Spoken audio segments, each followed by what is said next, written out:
Good morning, Saudi Arabia.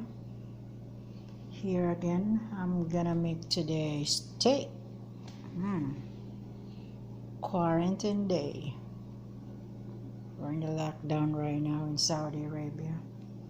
So anyway, this is our lunch for today.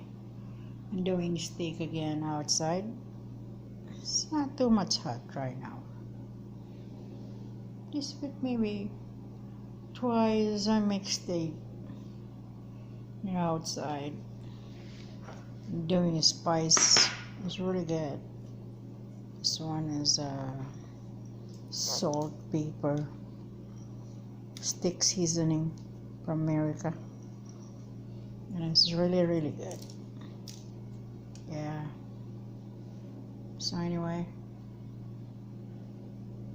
morning in Saudi Arabia, preparing for lunch. It's gonna be steak, potato, baked potato with bacon on it,